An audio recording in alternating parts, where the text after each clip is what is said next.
this idea of shame being used as a weapon. Yeah. It's being used as a social censorship weapon. It's being currently. used to stop you doing something. Yeah. And it absolutely stops people in their tracks, because this is the thing about shame being a collapsing thing. You collapse in on yourself. You stop doing what you're doing and you go inside, and you then start to censor if you take it in. It takes a strong mentality to go, no, that's nonsense. And you brush it away, and then you don't collapse. You stay in the space that you're in. But people are using shame. Singing teachers use shame. Musicians use shame. Vocal coaches use shame. They use shame to stop people doing something that they aren't comfortable with. And that's the point. Yeah.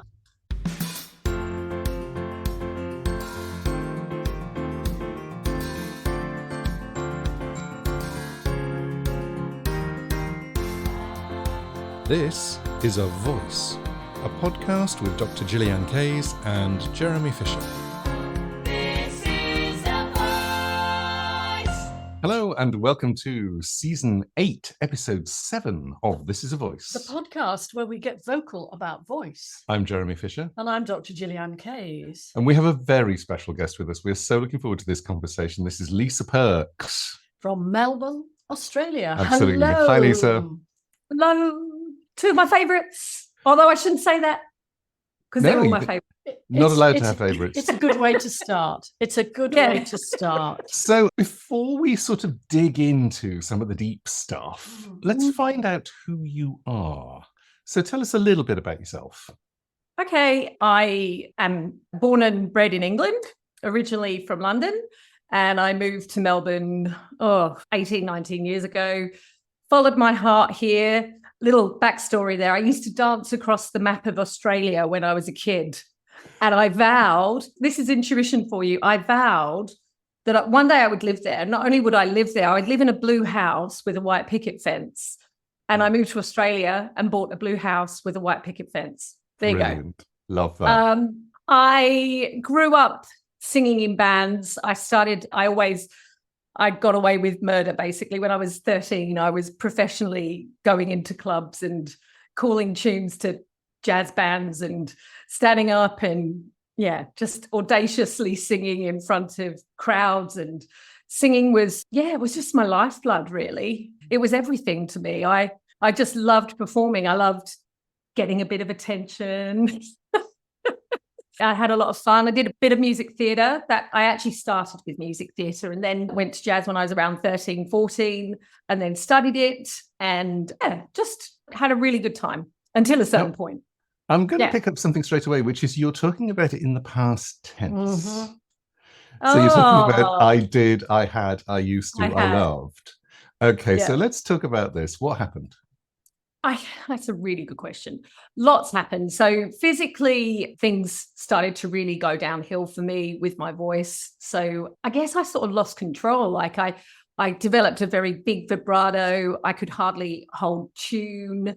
And when I look back now, I wonder whether there was some psychological stuff going on at that point for me. I can't quite pinpoint when things went horrendously wrong for me as far as, I can say when I think things started to go wrong, but I can't quite pinpoint when it was. So we could talk about the vocal injury now, and I'm more than happy to if you want me to.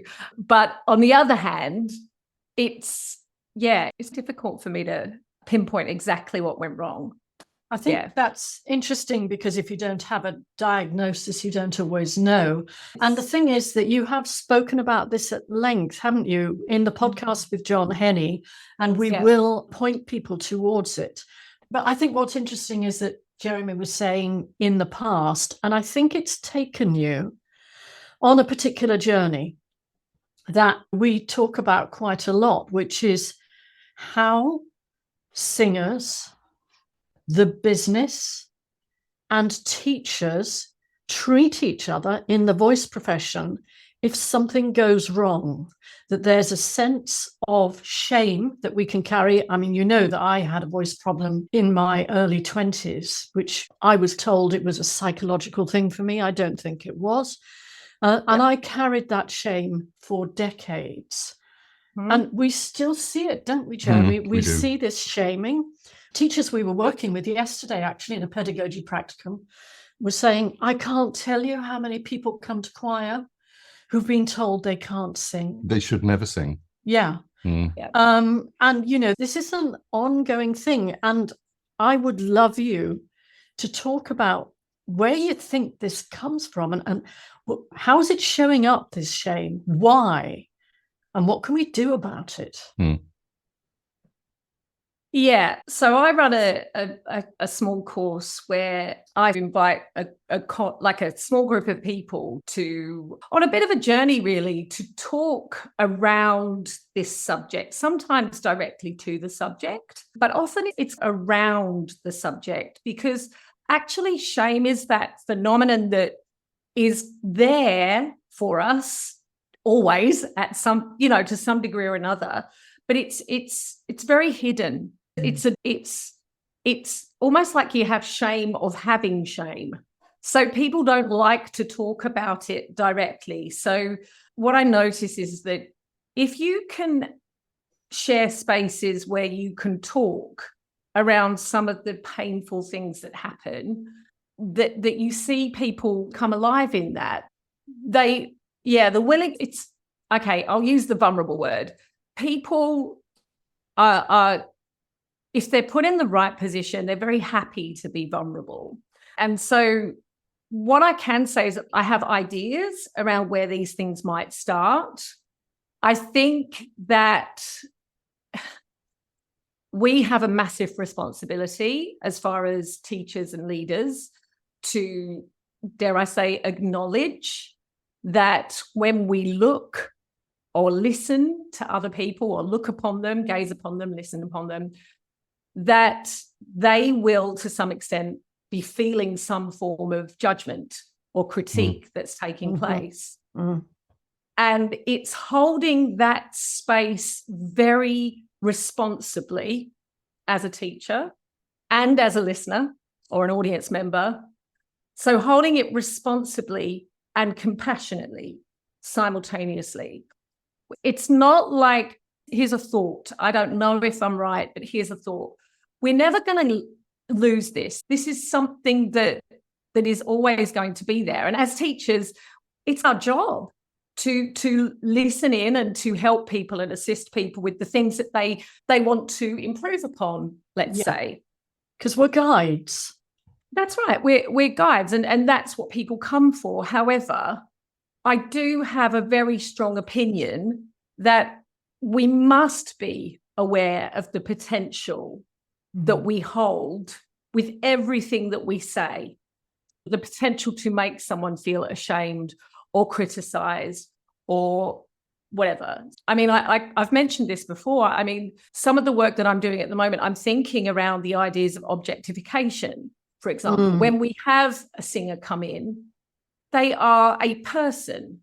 They are a living, breathing human being with a heart and a soul. And the voice is often thought of or considered by us singers as part of ourselves. And so if we as leaders or trainers or whatever are not really aware of this in a very deep and compassionate way, we really do run the risk of objectifying the people in front of us and, dare I say it, treating them as such. And I'm not, I think most of us in our industry are genuinely lovely people who just want to help. But I really think that it's important that we know this. Very important, actually. There's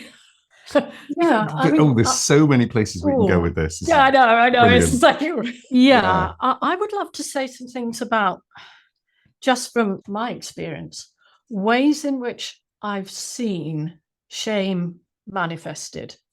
One, obviously, is what we talked about, which is that people are told from a young age to mime or that they can't sing, and then they carry that with them for a long time.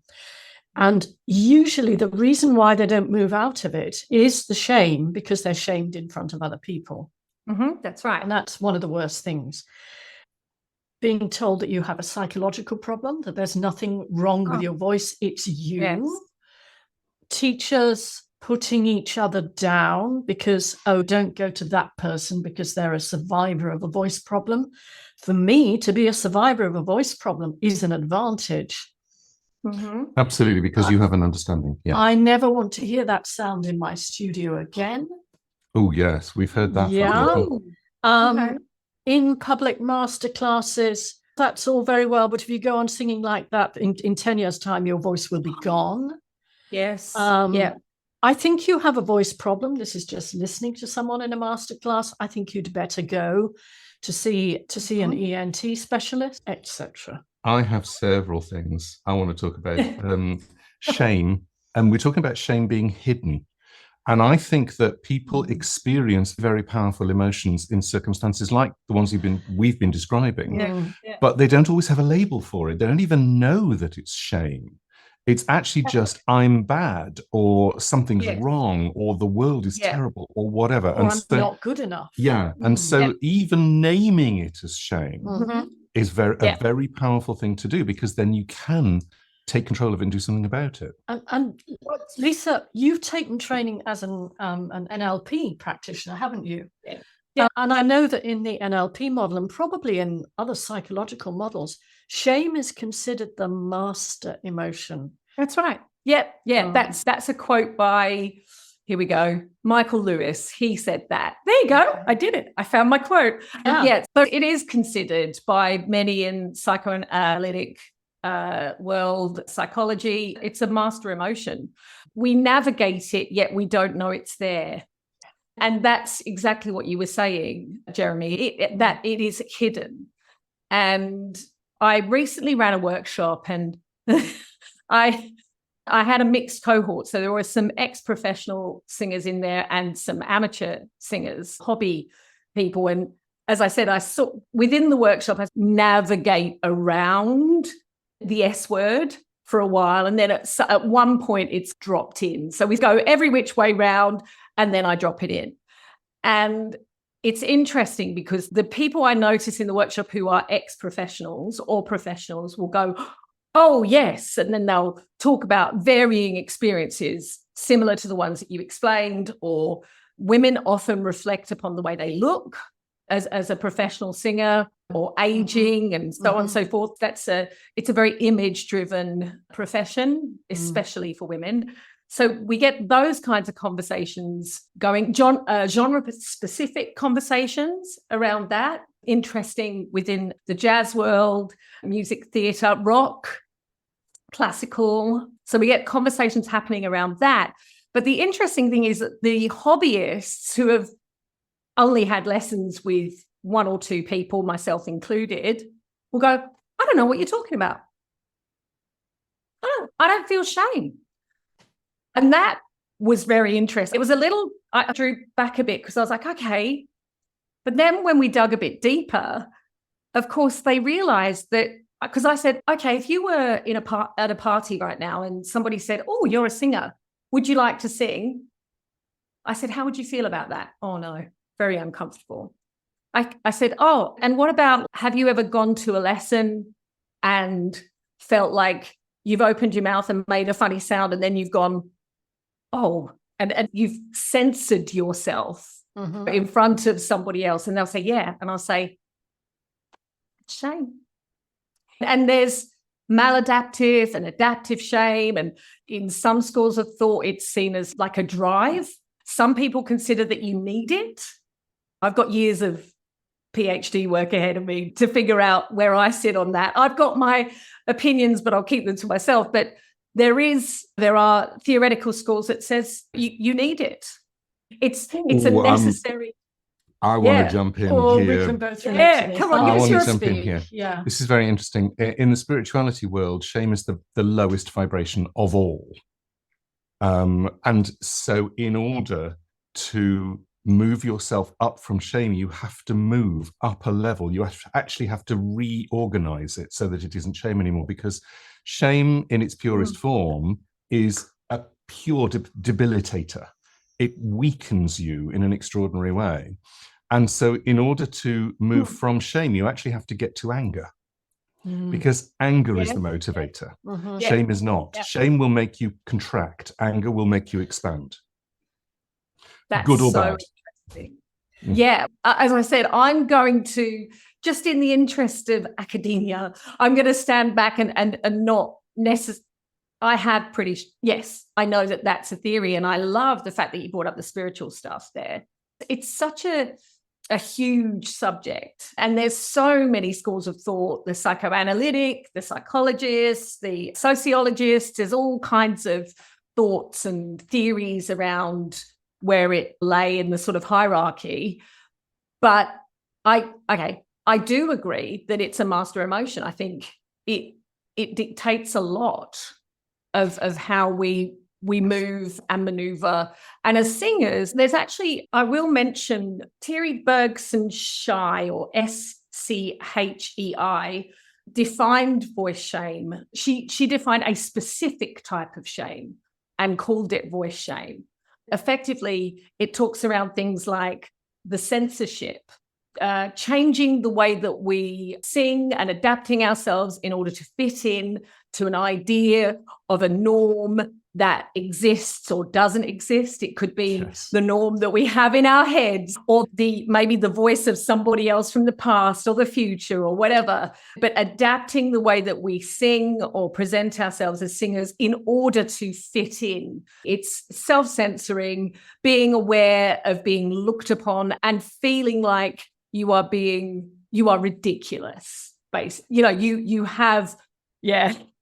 Yeah. And it's painful. It's a horrible thing, It is. I mean, there's a couple of things I'd like to say. First of all, in terms of shame being a driver, I can see it because, having gone through the PhD process myself, you can get to a stage where you've got to get it right, because heaven forbid that you should stand up at an academic presentation and somebody shoot you down.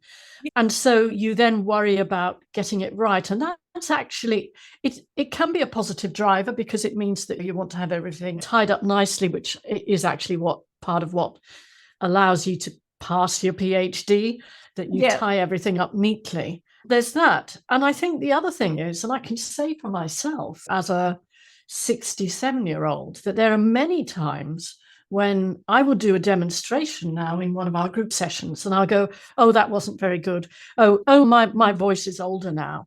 And I'm very aware that, my speaking voice has changed. My singing voice has changed. I sort of know why, and yet I want to self-censor because there are people in the room and they might think she's a bit crap. And they're all teachers who want to work with us. I love you. Full disclosure. No, but I love it for that. And that's one of the reasons we're probably very good friends, because you allow yourself to say that. And I think that the more that people of your caliber are willing to say that kind of thing, that's where we start to open up this whole new world of how we regard each other and how we hold things like aging, for example, the changes that the voice makes. I know that obviously there's that wonderful book, Singing Through Change. There's some special moments in that book that I've read and I really resonate with, pun intended. If we need people to come forward and to talk about it in really candid ways and actually admit how hard this is, like really hard. There's something about the level of expansiveness in music that is absolutely extraordinary. And music can encompass so many different things. Why are we censoring? This makes no sense to me at all. I'm a professional collaborative pianist. I play with hundreds and hundreds. I played with thousands of people. And therefore, whenever anybody steps in and goes, I want to work with you, and I'm playing for them, it's just the same in auditions. I will go, what are you bringing? I'll see if I can work it. I'll see if I can match it. I'll see if I can support it. I'll see if I can expand on it, because that's the purpose of it. And that's one of the main things in jazz, is that you all come together and you go, what can we bring? What can we expand on? What can we share? What can we grow with? And it makes no sense to me that you would then start censoring stuff. So that's the first thing. Second thing was this idea of shame being used as a weapon. Yeah. It's being used as a social censorship weapon. It's being used to stop you doing something. Yeah. And it absolutely stops people in their tracks, because this is the thing about shame being a collapsing thing. You collapse in on yourself. You stop doing what you're doing and you go inside, and you then start to censor if you take it in. It takes a strong mentality to go, no, that's nonsense. And you brush it away, and then you don't collapse. You stay in the space that you're in. But people are using shame. Singing teachers use shame. Musicians use shame. Vocal coaches use shame. They use shame to stop people doing something that they aren't comfortable with. And that's the point. Yeah. Can I say something? Yeah, about this social censorship. And it's something that happened to me 18 months ago. Some discussion on Facebook, and I forget what we were talking. I think it was around healthy singing. Oh, yes. You must not use the term healthy singing. Of course, that is something that does need to be reflected on in terms of who's in charge of your health as a vocalist, who is there to say whether what you're doing is healthy or not. And therefore, it was suggested that term should not be used by members of our profession anymore. And I spoke up and said, I would still use it, because it's about what is sustainable for that voice and that person in the situation that they're performing in. Yeah. Oh, my Lord, you should have seen some of the responses. And frankly, I was livid. And in the end, I went in and I said, look, nothing takes agency away from a singer more than having a voice problem or a voice injury that stops them from singing. So this is our responsibility as teachers. We're not medics, but our responsibility as teachers is to have that discussion with our students and to point them in the right direction as needed. And if someone's making a sound like a heavy metal sound and you don't know how to growl and teach growl, go find someone who does and refer your student to them and maybe sit in on the lesson. But we will not address this problem if we cancel the word healthy voice, healthy singing. That will not work for us. My memory of that situation Off the hobby horse now. No, let's just stay on it for a moment. My memory of that situation was that there were agendas going on behind the scenes, and we had an agenda and they had an agenda, and the agendas were different. Yes. So their agenda was healthy singing is classical and we must stop that because there are other things. And we're going, actually, we agree with that, because there are some classical singers who aren't singing healthily, and there are some and so on. But healthy is not bound up in beautiful sound. Please, can we get rid of that one? You can make some really horrible sounds, but still be healthy because they're repeatable 8 shows a week for a year. So our thing was, is it repeatable? Is it contextual as usual? And can the singer basically do that and then carry on and do other things? It's not a fixed thing. Yeah. Is it working for the singer? Is it working for the singer long term? If it is, it's healthy. It doesn't matter what it sounds like. Yeah. And the thing about the healthy voice, I'm chewing, but sorry, this was not on the agenda for today. No.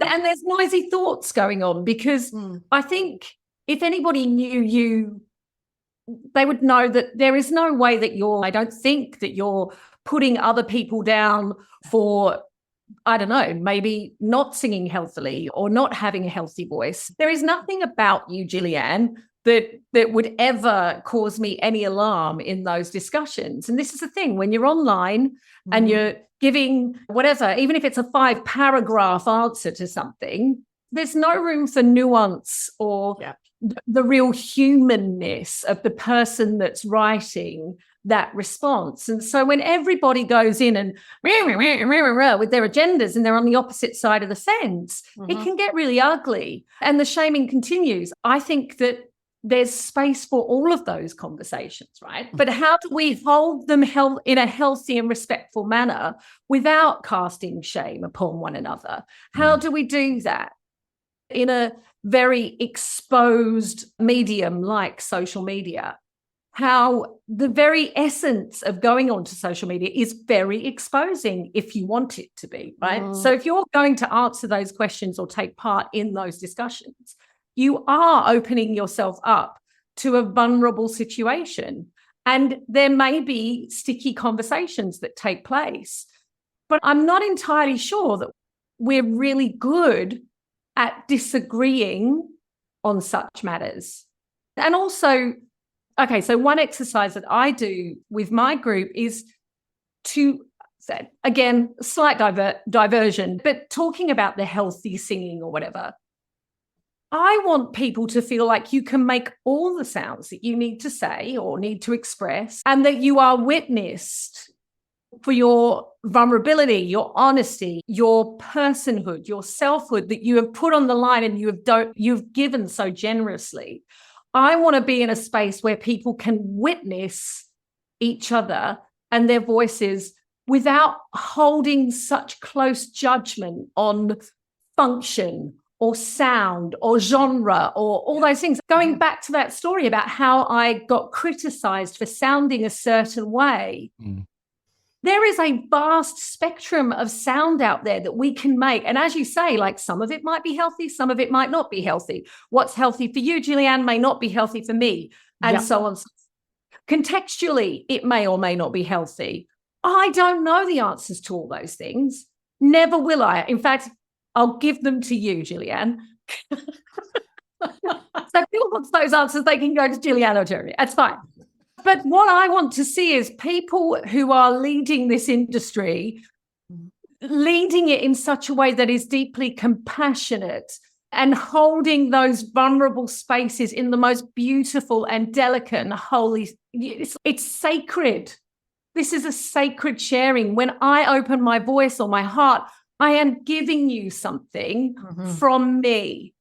And you, indeed, as listener, as instructor, as expert or whatever, you are in turn receiving and giving at the same time. And this constant need for rightness or wrongness or cancelling, which is where you were going with that, I think, that's never going to get us anywhere.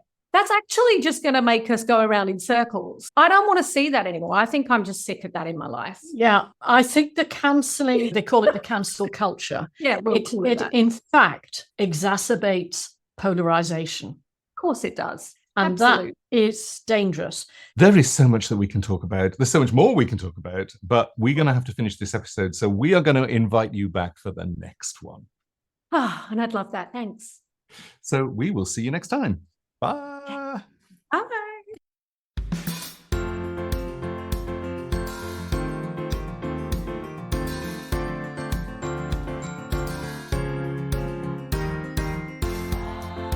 This is A Voice, a podcast with Dr. Gillyanne Kayes and Jeremy Fisher.